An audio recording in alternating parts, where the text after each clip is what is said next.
Bonsoir à tous. Merci beaucoup d'être si nombreux pour accueillir Sœur Bernadette. C'est vraiment une grande joie d'accueillir Sœur Bernadette parmi nous parce que voilà, c'est un personnage incroyable. Vous allez le découvrir comme nous. Et en fait, Sœur Bernadette, on vous a rencontré, nous, l'année dernière avec les collégiens et lycéens à Lourdes en préparant le pèlerinage, parce qu'on avait le désir de faire vivre aux collégiens et lycéens une demi-journée auprès des malades. Et en regardant les diocèses présents à Lourdes, on s'est aperçu qu'il y avait le diocèse de Beauvais. Et dans un petit coin de ma tête, je savais que dans ce diocèse de Beauvais, il y avait Sœur Bernadette. Donc je me suis dit, avec un peu de chance, elle sera là. Et Sœur Bernadette était là. Et quand on lui a demandé si elle voulait bien nous témoigner devant les jeunes, elle a dit oui. Et c'était extraordinaire. Donc avec le Père Hubert et le Père Bertrand, on s'est dit, il faut qu'on l'offre aux paroissiens, parce que c'est vraiment un cadeau. Et elle a redit oui. Donc vraiment, on est très gâtés. Et quand elle est arrivée à Lourdes l'été dernier, elle est arrivée un peu en retard parce que la télé coréenne l'avait retenue. Parce qu'en fait, c'est une star, Sœur Bernadette. Elle va vous raconter, mais elle est mondialement connue. Son livre est traduit dans 7 langues, etc. Bref, donc elle avait été retenue par la télé coréenne. Elle arrive, elle monte 2 par 2 les marches pour aller dans la salle de réunion. Et là, je dis non mais prenez votre temps, on n'est pas pressé. Elle dit mais non, le temps me presse. J'ai envie de partager ce que le Seigneur me fait vivre. Donc le temps la presse. Et parfois, ça fatigue quand même le temps qui vous presse. On prend de l'âge, oui. Donc voilà, donc merci beaucoup. Vous allez voir, c'est un témoignage incroyable, plein de foi, d'espérance, de charité. Vraiment très beau. Donc merci 1000 fois, Sœur Bernadette. Merci. Ah oui, juste pour les modalités pratiques. On vous a fait passer des petits papiers sur lesquels vous pouvez noter des questions. Je crois qu'il n'y a pas beaucoup de petits papiers. Mais en même temps, on ne va pas pouvoir rester toute la nuit puisque demain matin, le train est à 5h52. C'est pas moi qui l'ai choisi, c'est la sœur. Voilà, donc 5h52, donc on va peut-être pas se coucher trop tard. Voilà, donc les petits papiers, vous pouvez écrire vos questions quand elles vous viennent à l'esprit et peut-être les faire glisser vers le bout du rang. On les ramassera de manière à les classer par thème et ensuite à les donner à Sœur Bernadette. Et puis en sortant, vous aurez des corbeilles. Ce qui permettra surtout à la sœur de financer son billet de train et puis aussi d'offrir à des malades qui n'en ont pas les moyens un pèlerinage à Lourdes. Voilà, c'est ça, votre désir. Donc merci beaucoup à tous.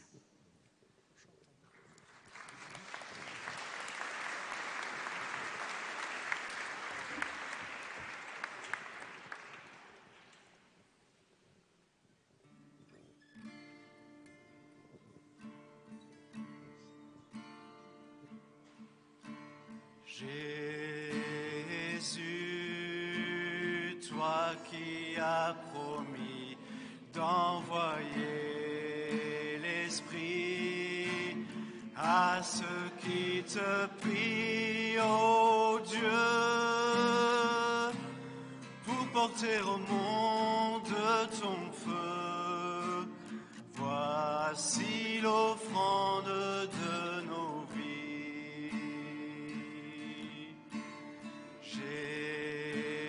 Jésus, toi qui as promis d'envoyer l'Esprit à ceux qui te prient, ô Dieu, pour porter au monde ton feu.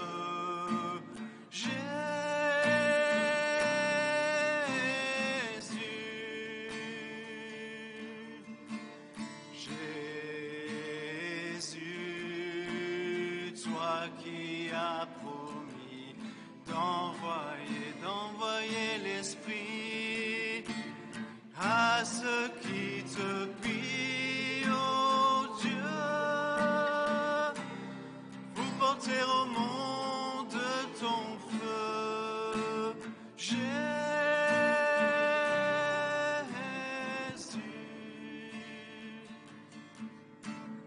Voici l'offrande de nos vies. Voici l'offrande de nos vies.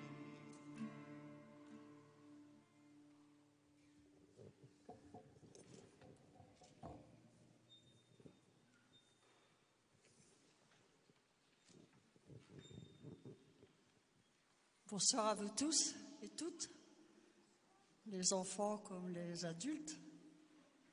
Et je suis là avec vous ce soir pour relire avec vous mon histoire sainte, mais en même temps pour vous inviter à relire la vôtre. Toute vie est pour chacun d'entre nous une histoire sainte.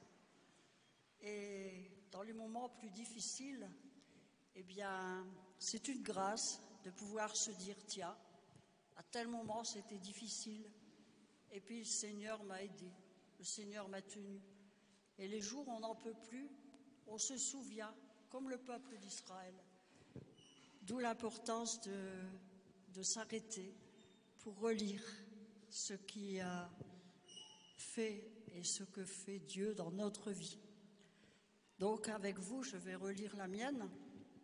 D'abord, je me situe, sœur Bernadette. Je suis franciscaine au Blat du Sacré-Cœur. La maison mère est à Nantes. Et je suis issue d'une famille ouvrière du Nord. J'ai connu la pauvreté. Je suis une personne âgée. Je suis née en 1939. Et j'étais l'aînée de 6 enfants. Et je dis toujours que la plus grande richesse que j'ai pu avoir, c'est d'avoir des parents chrétiens qui m'ont appris à prier, qui m'ont appris à prier le chapelet. Vous savez, le chapelet, c'est la prière des petits, c'est la prière des simples, c'est la prière de ceux qui n'ont pas fait de théologie. Et la petite Bernadette, quand elle a vu Marie, la première chose qu'elle a fait, c'est de mettre la main dans la poche pour sortir son chapelet. Et Marie avait son chapelet aussi. Et donc voilà, j'ai donc grandi dans une famille chrétienne. Et puis j'ai vécu en église. Vous savez qu'on ne vit pas sa foi tout seul. Et à travers les mouvements d'action catholique. Et en tant que franciscaine, j'ai baigné très très vite dans la spiritualité de François d'Assise. Puisque mes parents faisaient partie du tiers-ordre franciscain. Et donc voilà, Saint François a toujours habité ma vie, ainsi que la petite Bernadette. Quand je suis rentrée au couvent, il fallait changer de nom. Et puis, j'avais été obligée d'abandonner Bernadette, mais je l'ai retrouvée au virage, parce qu'après le Vatican II, on a eu l'autorisation de reprendre son nom de baptême. Et comme j'aimais beaucoup la petite Bernadette, et que je trouvais que ma vocation, elle s'enracinait dans la grâce du baptême, du coup j'ai repris Bernadette. Et j'ai reçu cet appel à suivre le Seigneur. J'avais 11 ans et j'ai dit oui au bon Dieu, mais vous savez que quand on est ado, on se pose des questions et puis on réfléchit. Et à 19 ans, eh bien, j'ai quitté ce que j'avais de plus cher. J'ai quitté ma famille. Du Nord à Nantes, à l'époque, c'était le bout du monde. Aujourd'hui, il n'y a plus de distance. Puisque la preuve, c'est qu'on peut repartir à 5 heures du matin, être à midi dans l'Oise. Mais voilà, à l'époque, ce n'était pas la même chose. Et puis, j'avais toujours en moi ce désir d'être infirmière pour soigner les malades et pour être au service des plus pauvres. Et donc, les sœurs franciscaines, eh bien, c'était un ordre apostolique hospitalier. Et voilà. Mais mon rêve a été d'être infirmière, mais comme je n'avais pas de sous pour faire des études, j'ai pas eu d'études. Mais quand je suis rentrée au noviciat, eh bien, j'ai eu la possibilité de faire mes études d'infirmière. Je vous partage ça, c'est pour vous montrer comment Dieu écrit droit avec des lignes courbes. Et que nous, nos projets, eh bien souvent, je ne sais pas si ça vous arrive, mais ils sont déroutés. Et donc, j'arrive dans la vie religieuse, je fais mon noviciat, et puis j'ai la possibilité de faire mes études d'infirmière. Ah, vous voyez ma joie, le diplôme en poche, en 1965, et puis, j'allais pouvoir travailler à l'hôpital ou en clinique auprès des malades. Alors, ce n'était pas ce qui me motivait en premier, ce qui me motivait, c'était de suivre Jésus et d'essayer d'aimer comme lui. Mais voilà, c'était auprès des malades. Et puis, j'ai travaillé un an et demi. Et très vite, eh bien, j'ai commencé à souffrir de ma colonne vertébrale.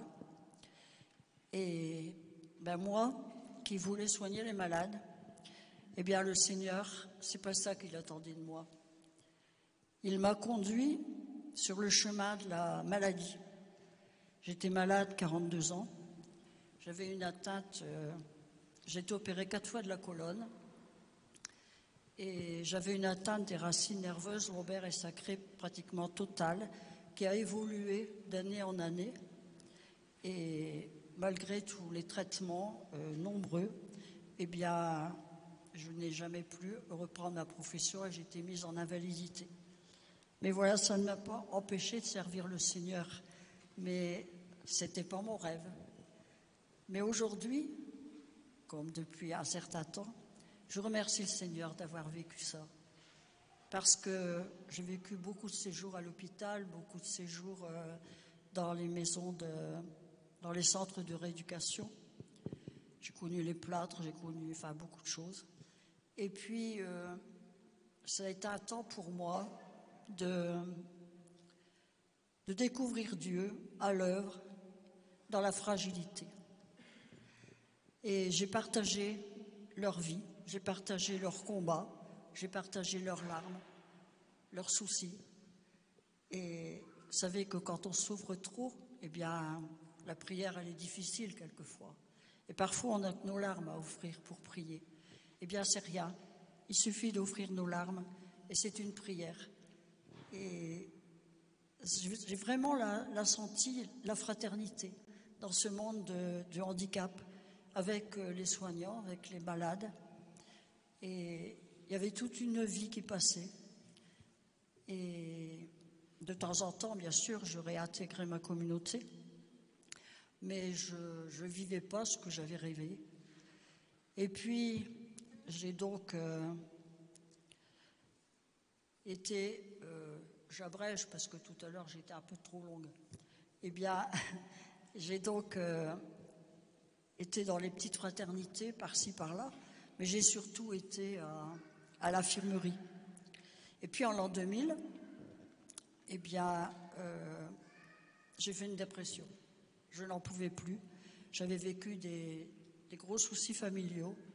Et puis la maladie par-dessus, eh bien, je n'en pouvais plus. Et je crois que c'est quand on n'a plus rien que Dieu donne tout. Et là, en 2006, ma supérieure générale me propose de venir passer 3 mois dans l'Oise, dans la fraternité. Il y avait 3 sœurs, il en manquait une. Alors je ne venais pas pour faire, je venais simplement avec ma pauvreté pour partager la prière, pour partager la vie fraternelle. Mais je n'étais pas rentable au sens du terme d'aujourd'hui de la société. Mais voilà, j'ai été pour 3 mois, ça fait 17 ans que j'y suis, et le Seigneur m'attendait là. Et voilà que les 3 mois passés, ça se passait pas trop mal, mais j'étais toujours suivie par le centre de la douleur, où j'allais régulièrement, puisque j'étais appareillée, j'avais le corset, j'avais une attelle à la jambe et au pied parce que mon pied était complètement en équin. Et j'ai un neurostimulateur, c'est un appareil qui est implanté pour calmer les douleurs neurologiques. Et puis, j'ai pris de la morphine pendant 14 ans, et à forte dose, surtout à la fin. Et je vivais avec les autosondages, puisque l'évolution neurologique faisait que j'avais des problèmes et je ne pouvais plus uriner toute seule. Et puis, voilà, c'était ma vie. Et je le vivais comme je pouvais, dans l'offrande, avec des jours bien et des jours moins bien. Puisque, vous savez, on est tous pareils devant la souffrance, qu'on soit religieux, religieuse, laïque, grand, petit, on est tous très fragiles devant la souffrance. Et je dis toujours, prêtre, ne faites pas de discours sur la souffrance, parce que parfois on en parle et on ne sait pas ce que c'est. Et donc je suis restée à la fraternité donc pour assurer la prière, l'accueil, puisque en fait, faire une tasse de café, comme on dit chez nous, eh bien, ça ne demande pas d'effort. Et puis j'étais à l'écoute, donc j'étais à l'accueil, à la maison. Et je voyais le médecin tous les mois pour le renouvellement de la morphine. Et puis un jour, de février 2008, je vais donc voir le médecin traitant comme d'habitude. Et ce médecin me dit, à ma grande surprise, est-ce que vous accepteriez de venir à Lourdes avec les malades au pèlerinage diocésain au mois de juillet? Alors moi, du tac au tac, je réponds, oh ben docteur, il y a belle lurette que je ne crois plus au miracle. Alors, je crois au miracle, j'y crois. Mais j'ai tellement prié pour les autres, je n'ai pas été exaucée. Encore moins, compte tenu de mon âge, que je n'allais pas pour un miracle. Et puis, je me suis ressaisie et j'ai pris conscience que, que c'était l'année jubilaire, c'était les 150 ans des apparitions de Maria Bernadette, que je m'appelais Bernadette, et qu'en fait, c'était une grâce que Marie me donnait pour aller la rencontrer Jésus auprès d'elle et de Bernadette. Et là, j'ai prié jusqu'à notre départ en juillet. Alors, c'est vrai que ce médecin, vous me direz, quand un médecin ne sait plus quoi proposer, il vous envoie à Lourdes, peut-être pas le vôtre, mais moi, c'était le cas. Mais c'est un médecin qui connaît bien Lourdes, puisque depuis l'âge de 17 ans, il y va. Puis là, il vient d'être à la retraite. Alors, vous voyez, il a passé toute sa vie à Lourdes, à être responsable des malades du diocèse. Donc, je me suis vraiment préparée dans la prière jusqu'à notre départ, le 2 juillet. Et là, je dirais que le premier miracle de Lourdes, pour moi, c'est pas moi, c'est la fraternité. Quand je me suis retrouvée sur le quai de la gare de Beauvais, je ne connaissais absolument personne puisque je ne sortais pas, je ne pouvais presque plus marcher. Et quand on voit l'accueil des hospitaliers, les malades, les pèlerins, on prend tous la route vers Marie avec chacun finalement nos blessures, nos souffrances, nos handicaps. Et on ne voit plus qui est malade et qui ne l'est pas. Et c'est ce qu'on retrouve finalement à Lourdes. Il y en a beaucoup qui ont été à Lourdes parmi vous? Oui, sans doute. Ah oui. Vous êtes des habitués de Lourdes. Alors, arrivé à Lourdes, bien sûr, j'étais avec les malades et l'hospitalité. Et j'ai fait mon pèlerinage en fauteuil roulant puisque je n'aurais plus su marcher 200 mètres. Et comme Lourdes, c'est quand même très fatigant, j'ai fait mon pèlerinage comme les pauvres. Et puis, à la première visite qu'on fait, c'est où on va à Lourdes. Hein? La première visite, c'est la grotte. Hein? Et cette année-là, j'ai vraiment ressenti la présence de Marie et de Bernadette comme je l'avais jamais expérimenté. Et vraiment, je les sentais présentes. Et puis, dans cette grotte, c'est l'eau qui coule. Et cette eau m'a fait me rappeler mon baptême. Et c'est dans cette démarche-là que je suis allée à la piscine. Et vous savez, quand on descend dans l'eau, les hospitalières nous disent de prier et de demander une grâce. Alors moi, j'ai demandé la grâce de la conversion du cœur, mais je n'ai jamais demandé la guérison. Alors, vous allez me dire, il y en a qui me disent ça, toi, bonne sœur, tu n'as pas besoin d'être convertie. Est-ce que vous croyez que j'ai besoin d'être convertie? Et vous? Est-ce que vous avez besoin d'être convertie? Oui, hein? On est d'accord. La conversion, c'est jamais fait une fois pour toutes. Je crois que c'est une démarche, c'est à refaire tous les jours, à recentrer notre vie sur le Christ et à toujours quitter nos égarements et pour revenir à l'amour. Et en fait, c'est une démarche sur laquelle on insiste encore plus pendant le carême, ce temps qu'on dit de pénitence, mais en même temps qui est un temps très riche, qui nous fait vraiment relire la parole de Dieu avec un autre regard. Et puis, là, j'ai chanté « Lave-moi, Seigneur mon Dieu, purifie-moi et prends pitié de moi ». Quand je suis sortie de l'eau, cette eau glacée, eh bien, j'étais bien. C'est comme si je vivais un nouveau baptême. Et j'ai vraiment été très touchée par cette démarche. Et puis, j'ai demandé à recevoir le sacrement des malades avec mes frères et sœurs malades de l'hospitalité. Ce sacrement qui n'est pas fait que pour les mourants. Vous savez que toute personne malade, physiquement ou psychiquement, peut demander à recevoir le sacrement des malades, qui est cette force que l'on reçoit de l'Esprit Saint pour tenir dans l'épreuve du moment. Et moi, j'avais besoin de cette grâce, puisque je savais que je finissais mes jours paralysés et que vivre la dépendance totale, c'est pas facile, c'est difficile. Et puis la souffrance, si je voulais continuer à la vivre en communion avec le Christ pour le monde et pour l'Église, j'avais besoin de cette force de Dieu. Et donc voilà, j'ai reçu donc ce beau sacrement des malades. Et puis ce sacrement de la réconciliation, qui est ce sacrement de la rencontre, de l'amour du Seigneur.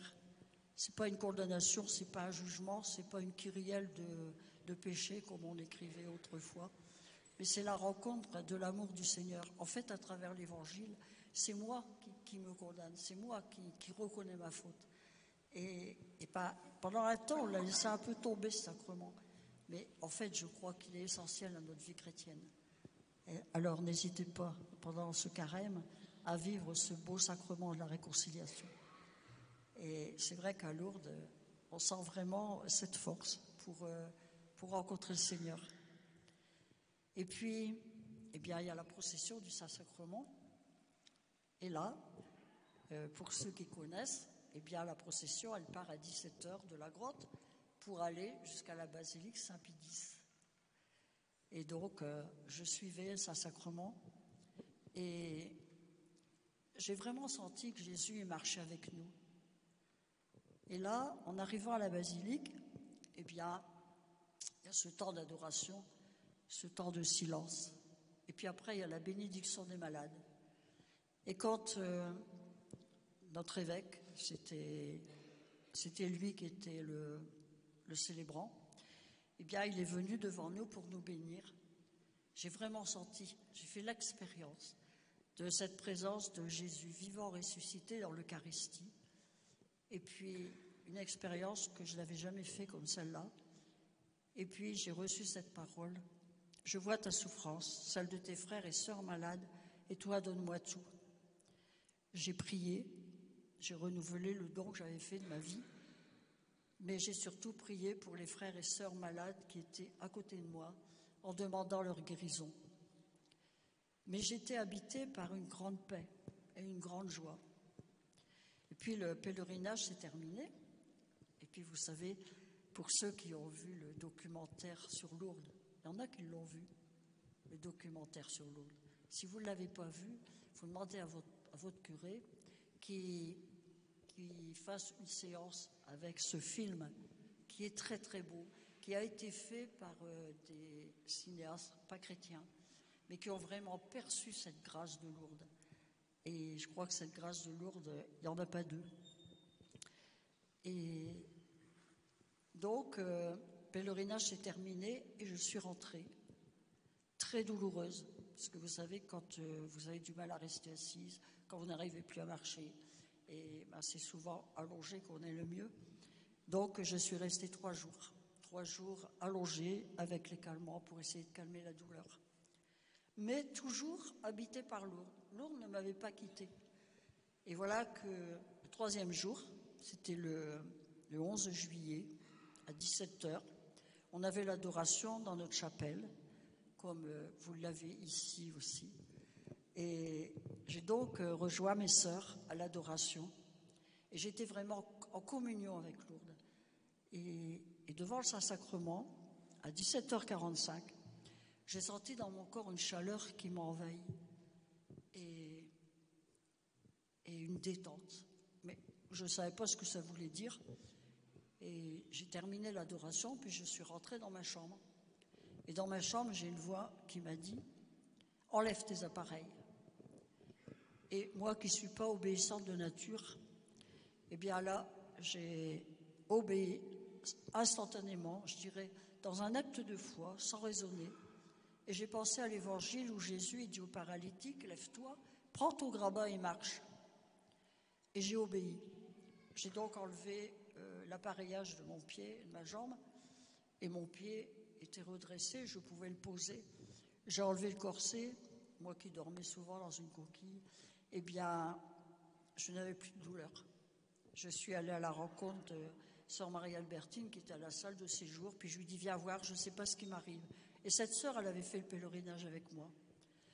Et du coup, quand elle m'a vue, elle a pleuré, moi aussi, mais sans réaliser. Et puis, on a prié devant Marie. Et du coup, j'ai continué. J'ai arrêté brutalement la morphine que je prenais à forte dose. Et j'ai eu aucun syndrome de sevrage. J'ai arrêté le neurostimulateur puisque je pouvais le commander de l'extérieur. Et puis, voilà, je n'avais plus rien. Et je suis allée aux toilettes et je n'avais plus besoin de sonde. Inutile de vous dire que cette nuit-là, je n'ai pas dormi. J'ai beaucoup pleuré, mais sans réaliser. Et le lendemain, j'avais la visite de ma belle-sœur qui venait de temps en temps me voir du Nord. Et puis, quand elle m'a vue sur le pas de la porte, elle me dit « Qu'est-ce qui t'arrive ?» J'ai dit « Viens, on va aller marcher. » Et j'ai été marcher 5 kilomètres dans la forêt, alors que je n'avais plus aucun muscle, ni dans le dos, ni les jambes. C'était une baguette. Et je n'ai eu aucune douleur. Alors là, j'ai compris que Marie, elle avait intercédé pour moi et que Jésus m'avait guéri. Et comment vous auriez réagi, vous? Comment vous auriez réagi? Vous ne savez pas? Alors moi, je vais vous dire. J'ai râlé. J'ai râlé parce que j'ai dit au bon Dieu, mais moi, je ne comprends pas. J'ai dit, moi, je t'ai rien demandé. J'étais en fin de course, je pouvais très bien finir ma vie comme ça. Tu as bien vu qu'il y en avait d'autres qui étaient quand même plus handicapés que moi et qui en avaient plus besoin, surtout les plus jeunes. Et puis voilà, j'ai discuté. Parce qu'avec le bon Dieu, vous savez, il faut parler. On parle à quelqu'un qui est vivant. Alors, voilà, j'ai discuté. Jusqu'au moment où j'ai pris conscience que, de quel droit je demandais des comptes à Dieu. C'est Dieu qui me donne la vie. C'est lui qui choisit qui il veut. Et je n'ai pas de réponse. Pour moi, c'est vraiment un mystère que celui d'être guéri et d'avoir été choisi par Dieu. Et voilà, c'est là que j'ai compris que je n'avais pas percé le mystère de Dieu. L'homme n'est pas Dieu. Il se reçoit de Dieu. Et je n'ai aucun pouvoir de vie ou de mort sur mon frère ou ma sœur. Et je suis consciente que c'est un don que j'ai reçu gratuitement, en toute humilité, consciente que Dieu, à travers ce don, m'a fait miséricorde. Je ne l'ai pas mérité plus que d'autres. Mais voilà, Dieu m'a fait miséricorde dans ma petitesse, dans ma misère. Et c'est un signe finalement qui est totalement gratuit. Quand je disais souvent ce psaume, que rendrais-je au Seigneur pour tout le bien qu'il m'a fait? Et il y a un prêtre qui m'a dit, mais tu n'as rien à rendre à Dieu. Ce que Dieu donne, c'est gratuit. Alors, c'est important de l'accueillir. Et donc, moi, j'ai accueilli cette grâce comme un don qui était fait à l'Église et au monde. Et devant ce mystère, je ne peux que rester toute petite, pauvre, puisque j'ai tout reçu de Dieu et de Marie. Et je crois qu'à travers l'Église, le Seigneur me demande de témoigner pour augmenter notre foi. J'étais en silence pendant 10 ans, parce que voilà, ça s'est fait comme ça. Les jours qui ont suivi, je suis allée voir mon médecin, bien sûr, c'était le 15 juillet, je me souviendrai toujours. Je suis arrivée à 7h30 du matin, et en larmes, et je me suis prosternée. Et lui, il a tout de suite compris. Et donc il m'a fait un examen clinique et de fait, je n'avais plus aucun signe. Et ça a été... lui, il a compris, puisqu'il avait déjà à Lourdes été... il y a des réunions, vous savez, pour discuter des dossiers qui sont en cours ou des gens qui sont venus dire qu'ils étaient guéris. Et donc, des guérisons, parce que les médecins n'emploient jamais le mot miracle. Les guérisons, il en avait déjà vu, et donc il avait étudié des dossiers. Et bien sûr, il m'a demandé de déposer mon dossier au bureau des constatations médicales de Lourdes. Mais avant d'en arriver là, je dirais que, vous savez, quand j'ai été voir le médecin, dans les mois qui ont suivi, eh bien, j'avais des rendez-vous médicaux, à Nantes, entre autres. Et je me souviens arriver au centre de la douleur, et puis dire au médecin en arrivant, vous savez, docteur, j'ai besoin de vous. Il me regarde. Alors il me dit, oui, je l'ai vu. Il l'avait tout de suite vu, j'étais plus la même femme. Et je peux dire que j'ai admiré l'humilité des médecins. Aucun. Pourtant, j'ai été suivie par beaucoup de spécialistes. Hein, donc, aucun n'a mis en doute ma parole. Et ils ont écrit, chacun, mon médecin traitant leur avait écrit, et puis ils ont mis leurs mots en disant que voilà, ils étaient dépassés, qu'ils ne comprenaient pas. Alors, c'est tout. Ils ont accepté d'être dépassés. Et ça, j'ai trouvé ça très, très beau. Donc, avant de déposer mon dossier au bureau médical de Lourdes, eh bien, je suis allée rencontrer l'évêque et puis je lui ai partagé ce que j'avais vécu. Et lui aussi, il m'a demandé aussi une grande discrétion.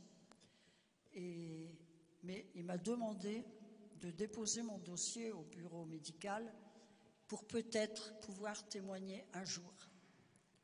Donc, là encore, même si ça ne me disait rien, j'ai obéi à l'Église, puisque j'étais consciente que ce n'était pas pour moi que j'avais été guérie. Et puis, pendant 8 ans, tous les ans que j'allais à Lourdes, j'allais au bureau médical. Et puis, j'ai subi des expertises. J'ai passé en psychiatrie 2 expertises. Il a fallu que je refasse tous les examens, l'avant, l'après. Bref, ça a duré 8 ans.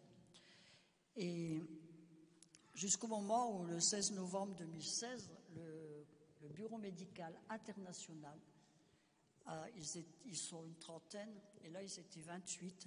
C'est des grands professeurs de toutes spécialités, de toute nationalité, et pas forcément tous chrétiens. Et ils votent, ils étudient le dossier tous les ans. Et donc, au bout de 6 ans, 8 ans, eh bien, ils ont reconnu que c'était une guérison inexpliquée dans les connaissances scientifiques actuelles. Les médecins ne prononcent jamais le mot miracle. Il n'y a que l'Église qui peut reconnaître un miracle. Alors, voilà, le 11 février donc 2018, eh bien, l'Église a reconnu ce 70e miracle de Lourdes. Sauf que des miracles, il y en a bien plus que ça. Il y en a des milliers, il y en a tous les jours. Et il y a tous ceux qui se voient, mais il y a ceux qui ne se voient pas. Il y a les personnes qui ne le disent pas. Mais en même temps, Dieu est à l'œuvre par l'intercession de la Vierge Marie. Et Lourdes, pour moi, c'est le lieu de la fraternité universelle. C'est le lieu où tout le monde peut exister tel qu'il est, avec sa maladie, avec sa race, sa langue, qu'il soit prostitué, qu'on soit... Peu importe, à l'autre, il n'y a aucun jugement. Et c'est là le monde à l'endroit. Et en plus, les handicapés, eh bien, ils sont mis en avant. Ils sont reconnus comme une personne. Ils sont écoutés. Les malades sont écoutés. Et la grâce de Lourdes, moi, je l'ai vraiment palpée en accompagnant des grands malades en fin de vie de ma paroisse à Lourdes. Ils n'ont pas été guéris physiquement, mais je les ai accompagnés jusqu'au bout, jusqu'à la fin. Et j'ai pu voir comment ils ont terminé leur chemin dans une paix, vraiment, et accompagnés de leur famille, et allant jusqu'au bout de leur route avec la conversion. Ce n'est pas des gens qui allaient forcément à la messe tous les dimanches, Mais voilà, Marie, elle veille sur chacun de ses enfants. Alors, il y en a qui sont guéris, il y en a qui n'y sont pas. Pourquoi moi? Ne cherchez pas une réponse, je n'en ai pas. Sinon que je pense que le Seigneur avait besoin d'un instrument pour dire ses merveilles, un instrument pour ne pas désespérer, hein, ne désespérer jamais. Et puis, mais vous savez, c'est pas de tout repos un miracle, hein, parce que d'abord le miracle, c'est le prélude d'une conversion. Hein. C'est la grâce que j'avais demandée à la piscine. Et ce signe nous invite à changer de vie. Ce signe qui est donné à l'Église, eh bien, c'est un signe pour nous montrer que Dieu est toujours là et le pouvoir recréateur de Dieu.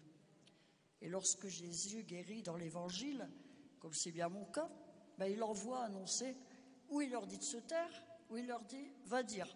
Donc voilà, hein, on est invité à proclamer la miséricorde de Dieu. Et c'est donc pour moi une mission que témoigner.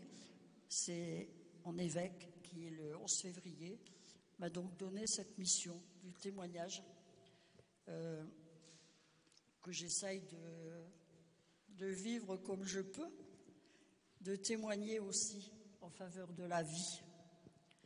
Je dis toujours, une vie aussi cabossée qu'elle soit, Dieu peut toujours la restaurer. C'est pourquoi je réagis beaucoup en ce moment face à cette loi sur l'euthanasie. Je m'excuserai d'en parler, mais je crois que nous, chrétiens, il faut quand même qu'on prenne conscience. Il y a quand même 800 000 médecins qui sont contre.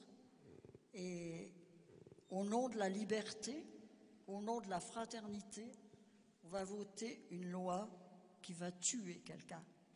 Le médecin est fait pour guérir, il est fait pour soigner, mais il n'est pas fait pour tuer. Et c'est pareil, quel regard nous avons sur le handicap? Croyons-nous que Dieu se manifeste dans la fragilité? Et croyons-nous ça? Ou est-ce qu'elle nous fait peur, cette fragilité? Quand je vois la richesse du rassemblement de Foi et Lumière qui a eu lieu à Lourdes l'année dernière, où j'avais la chance d'y être, et cette joie et tout ce que les handicapés nous ont fait passer. Il y avait Claire-Marie qui est trisomique et qui a fait une intervention, une petite conférence sur la joie de Marie. On était là, plus de 2000, on entendait une mouche voler. Et après, ses frères et sœurs handicapés sont venus lui dire merci. Elle était à côté de moi, donc je l'ai vue. Ils sont venus lui dire merci et l'embrasser. Et je dis, mais c'est eux qui nous conduisent à Dieu. C'est eux dans leur fragilité. Ils sont, je dirais, en contact direct avec le Seigneur. Et c'est à nous, finalement, d'y voir la valeur de cette vie. Et je terminerai par rapport à ce qu'a dit mon évêque. Oui, quelquefois on me dit, mais qu'est-ce que vous dites aux malades et à ceux qui souffrent? Je dis pas grand-chose, parce que j'ai pas de parole à dire. Hein. Et j'ai témoigné, surtout les premiers temps, j'étais pas trop fière, devant beaucoup de malades, entre autres à la basilique Saint-Pie-X, et j'ai vu des handicapés, des malades pleurer et venir dans mes bras, mais j'avais pas de parole à leur dire, sinon de les accueillir avec leurs larmes. Et puis ils m'ont dit, mais pour nous vous êtes un signe d'espérance, vous nous redonnez l'espérance. Alors voilà, donc Marie, elle a intercédé pour me donner cette grâce. Et c'est vrai que j'ai pas de recette, hein, je peux pas. J'essaie près des malades d'être à l'écoute, de transmettre comme vous, qui êtes peut-être hospitaliers, hospitalières, de transmettre la foi, la joie, mais de la recevoir d'eux aussi. Ils ont beaucoup à nous donner. Et quand on s'est retrouvés à Lourdes en 2018, en juillet, donc à notre pèlerinage, c'était la première fois dans l'histoire de Lourdes où se retrouvaient ensemble le médecin du bureau médical, la personne guérie, le médecin traitant et l'évêque qui avait reconnu. Et il y avait beaucoup de malades devant nous parce qu'il y avait plusieurs diocèses. Et voilà ce que disait notre évêque. Le Seigneur a voulu nous donner ce signe, car lorsque les hommes ne savent plus voir la dignité de l'existence humaine, parce que cette existence est diminuée, handicapée, n'a plus figure humaine, lui, Dieu, aime encore cette vie. Il a encore du respect pour cette vie. Lui veut encore sauver cette vie. Quand nous sommes tentés, face à une vie bien diminuée, bien défigurée, de la supprimer, lui, il la restaure. Tout le monde n'est pas guéri, mais ce signe nous est donné à tous et à chacun. Il s'adressait aux malades, chers frères et sœurs malades, handicapés. Tels que vous êtes aujourd'hui, vous pouvez, vous aussi, recevoir ce signe de la guérison comme un signe qui vous est adressé. Ça veut dire que votre vie a encore du prix aux yeux de Dieu. Et puis, dans l'état où vous êtes par la maladie, le handicap, l'âge, le Seigneur peut vous inviter à faire dans la situation où vous êtes que votre vie ne soit pas stérile. Parce que tant que vous êtes parmi nous, votre vie est appelée à être féconde et vous aidez nos vies à être fécondes par votre présence, par votre être et par tout ce que vous êtes. Confiez vos vies à Marie en unissant ce que vous êtes à Jésus avec Marie. Et ce que vous êtes peut être transformé avec le corps du Christ. Alors pour moi, c'est vrai que j'ai la certitude que ce qui compte aux yeux de Dieu, c'est pas le nombre d'engagements que je fais, c'est pas le nombre de kilomètres que je fais, hein, c'est la fécondité de la vie de chacun, dans l'amour des autres, le service, quelle que soit sa situation, malade ou bien portant, car notre Dieu se manifeste toujours au cœur de nos fragilités.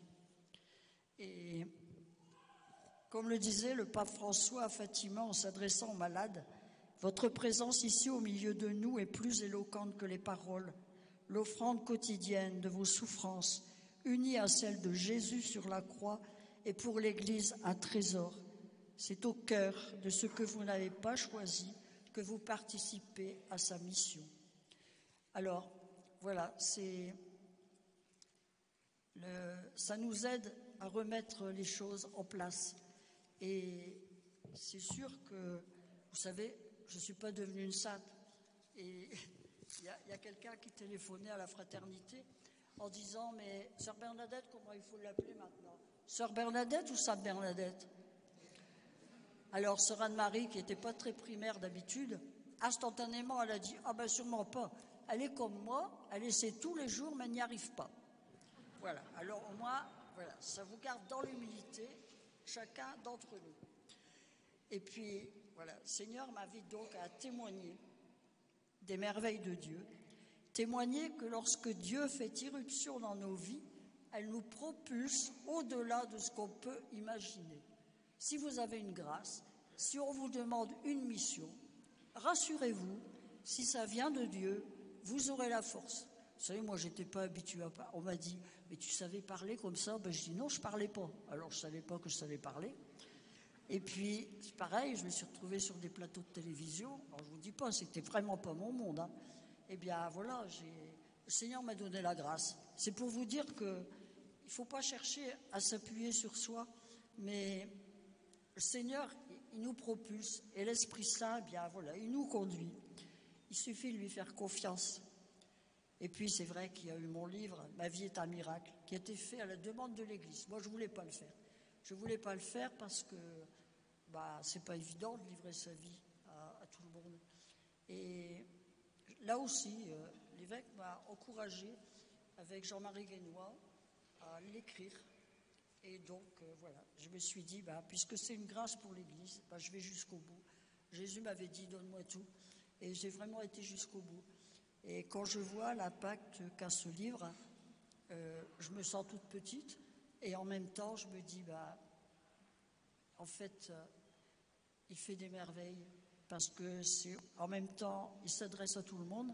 Je ne fais pas de pub pour le vendre, hein, rassurez-vous, je n'ai pas d'intérêt. Mais c'est une catéchèse.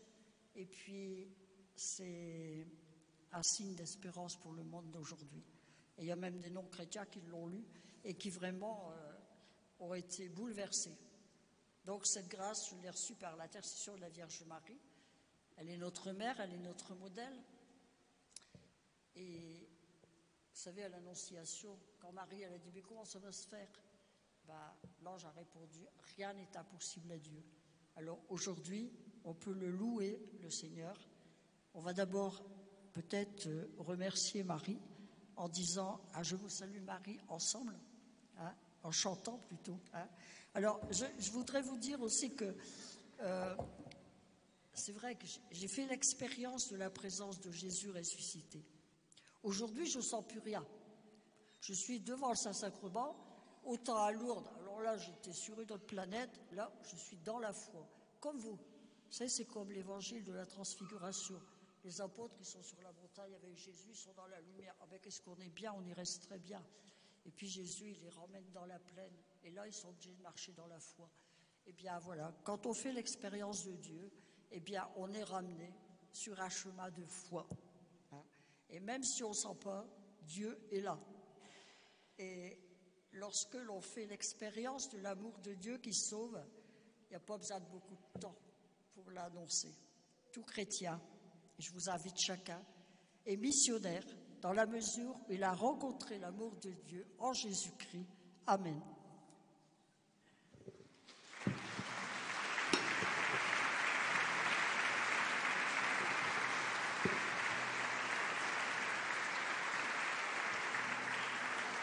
Alors,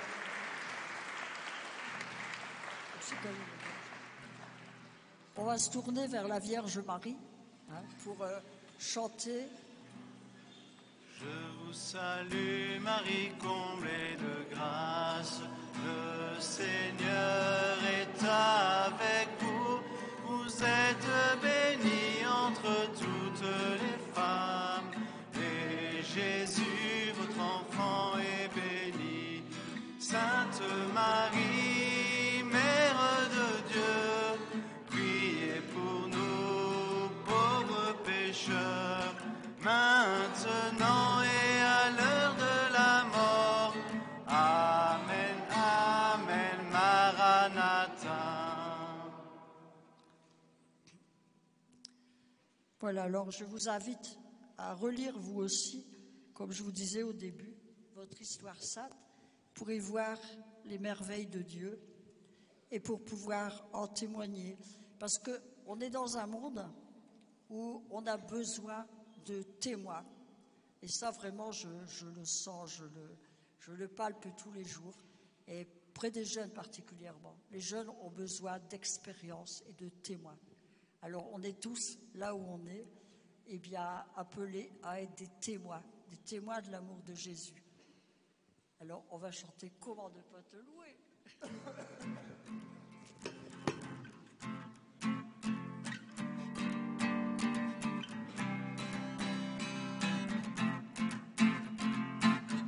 Comment ne pas te louer?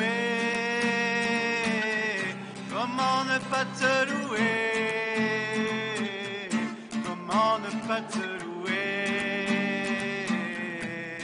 Seigneur Jésus, comment ne pas te louer? Comment ne pas te louer? Comment ne pas te louer? Seigneur Jésus, quand je regarde autour de moi, je vois ta gloire. Seigneur Jésus, je te bénis, comment ne pas te louer? Seigneur Jésus, comment ne pas te louer? Comment ne pas te louer? Comment ne pas te louer? Comment ne pas te louer? Seigneur Jésus, comment ne pas te louer? Comment ne pas te louer? Comment ne pas te louer? Seigneur Jésus, regarde autour de moi, je vois mes frères, Seigneur Jésus, merci pour eux, comment ne pas te louer. Seigneur Jésus, comment ne pas te louer? Comment ne pas te louer? Comment ne pas te louer? Seigneur Jésus, comment ne pas te louer?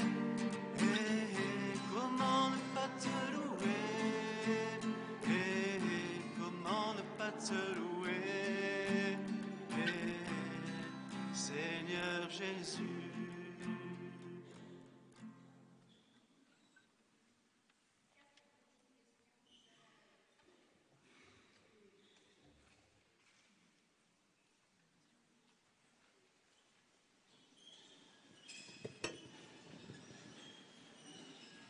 Si vous avez des questions, n'hésitez pas à faire passer les papiers sur les côtés. Merci Thomas Bénigne. Une question de plus.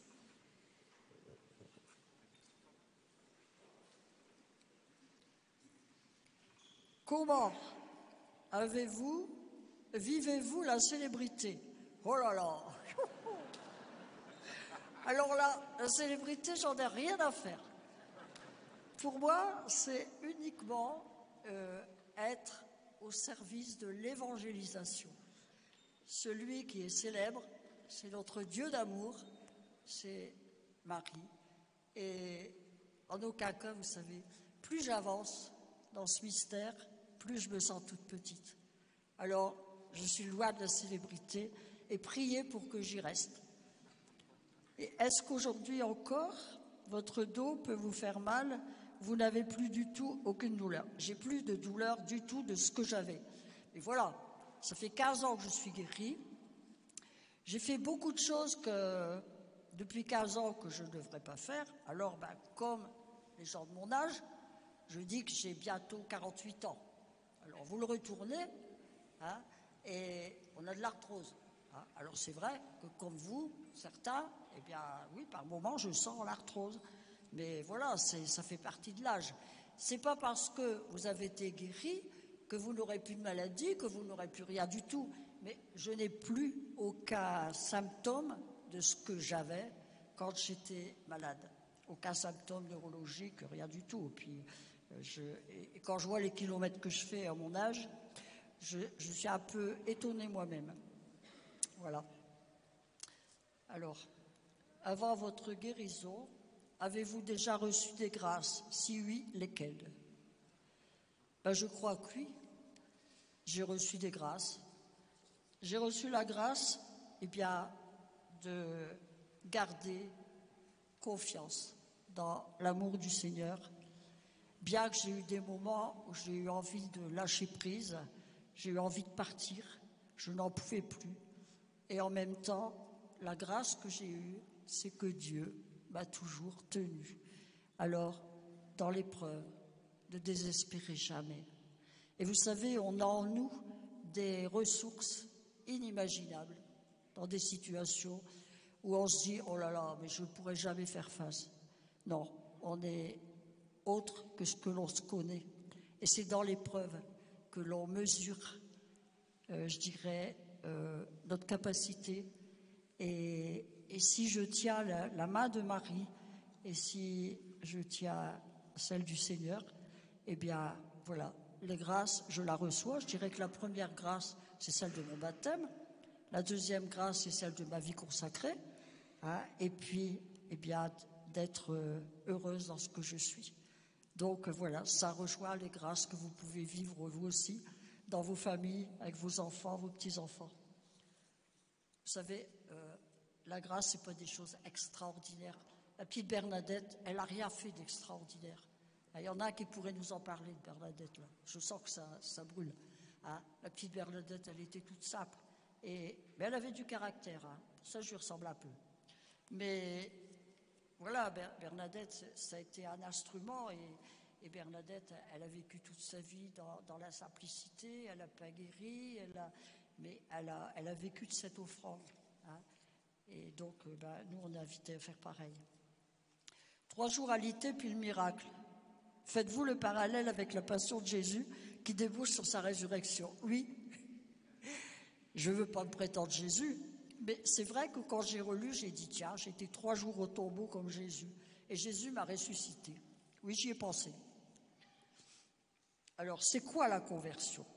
Ah, eh bien, je vous le disais tout à l'heure, moi, je ne suis pas parfaite. Je sais ce que je veux. Par moments, j'ai un seul caractère. Par moments, j'envoie balader les gens.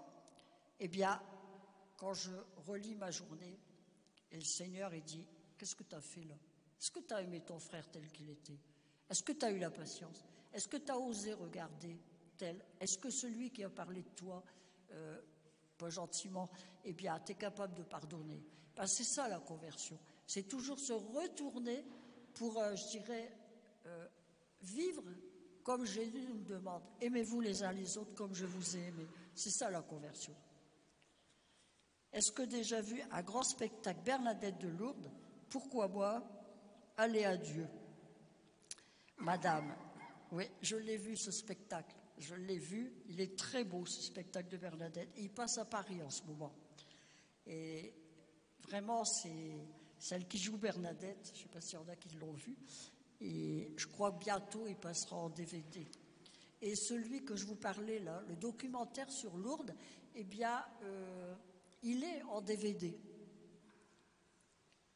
Est-ce que Lourdes et la grotte vous manquent? Ben non, elle n'a pas le temps de me manquer, j'y suis tous les 4 matins.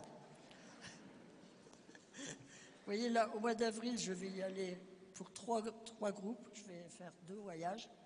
J'y retourne en juin, j'y retourne en juillet, puis après, c'est la surprise.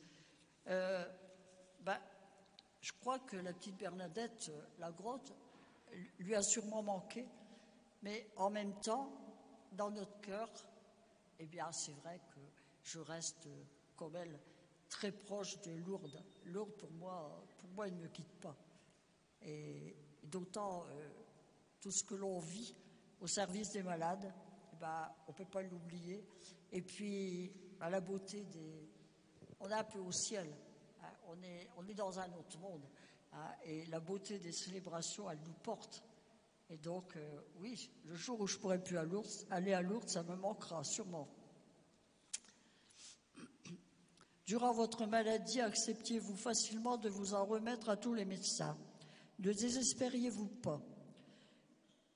J'ai accepté de me remettre à tous les médecins, oui, avec des nuances, hein, parce que j'étais pas du genre à me laisser faire, parce que je connaissais un peu, étant infirmière, je connaissais un peu le truc, et donc j'ai pas accepté n'importe quoi. J'ai su me défendre, et désespéré, si j'ai désespéré.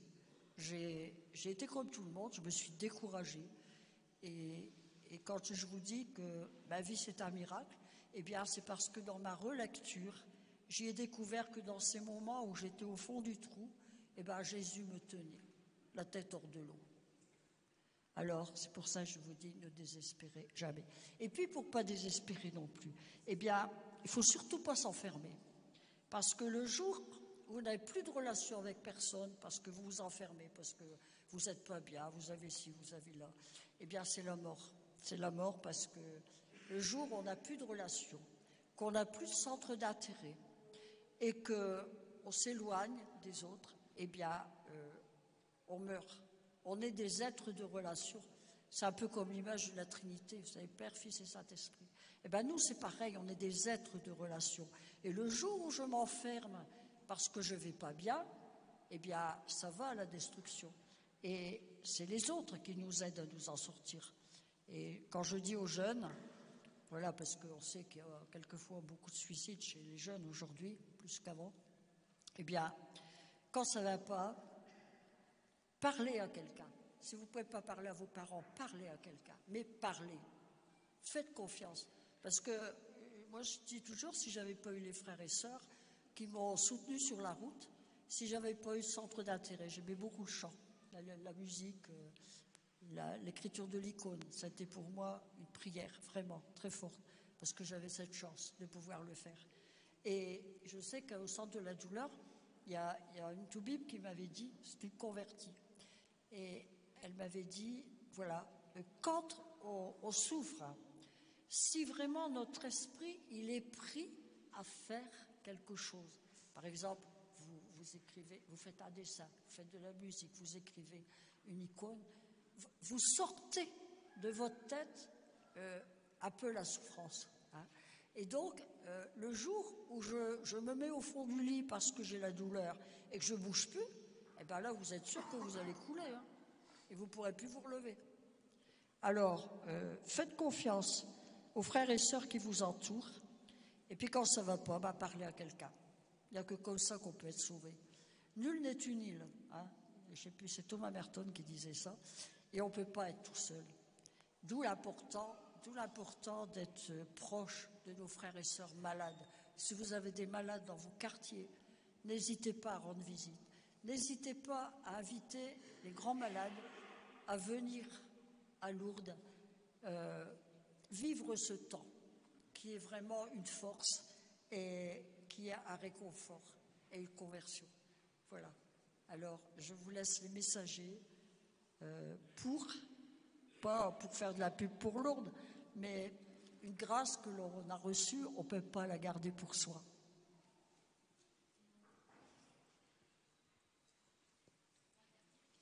Merci.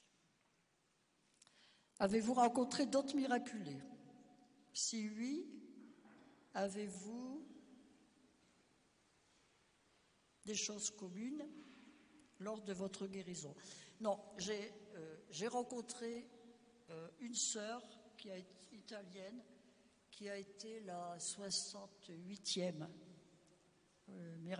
reconnue guérie, qui est miraculée. Mais la 69e, elle est déjà morte parce qu'elle a été reconnue 30 ans après.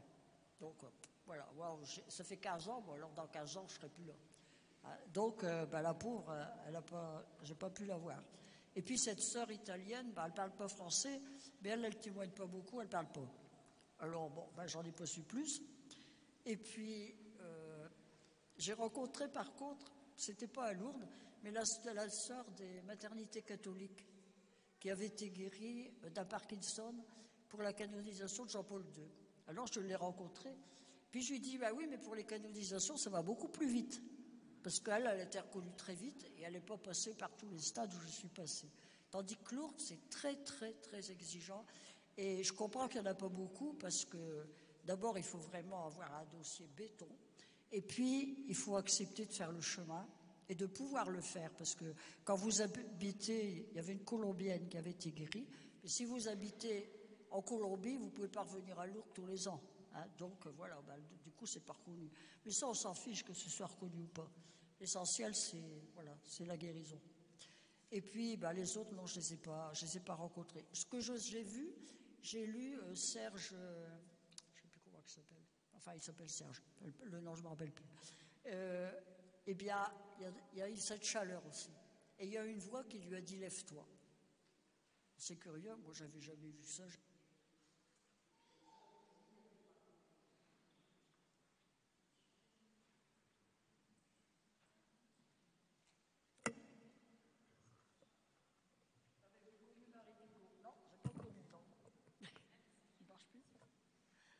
Non, je ne l'ai pas connue. J'en ai entendu parler. Si, elle a dû venir une fois à Lourdes, mais moi, je n'étais pas encore reconnue à l'époque et je n'ai pas eu l'occasion de lui parler. Mais elle est partie chez le bon Dieu, ça fait un moment. Hein. Ça fait quelques années, je crois. 5 ans? Oui, ça ne m'étonne pas. Oui, mais j'étais pas reconnue quand je l'ai vue.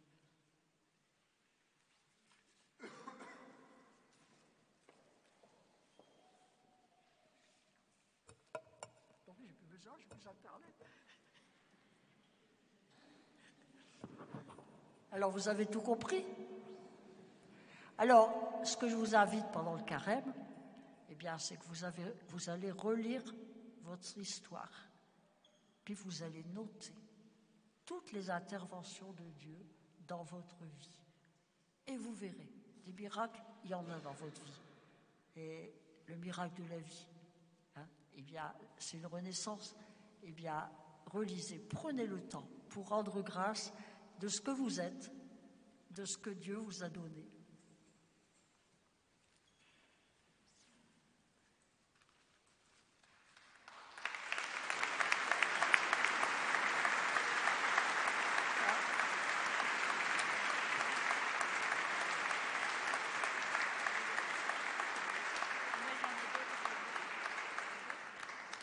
J'avais des petits messages personnels. On les a pas lus. Voilà. Ah ben non, je les dis pas.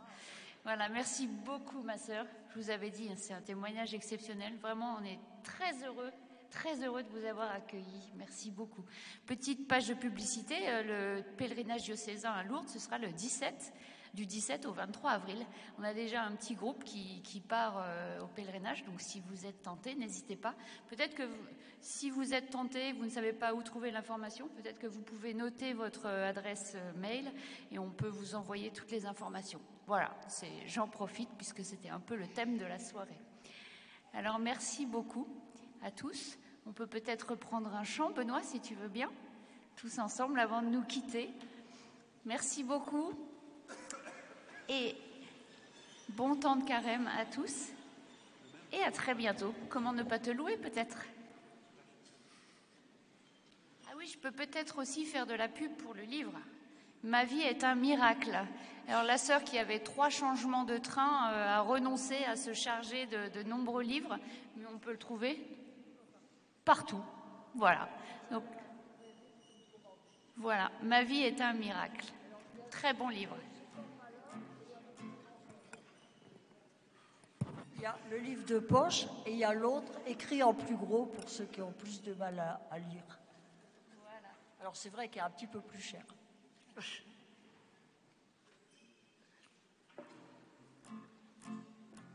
Comment ne pas te louer?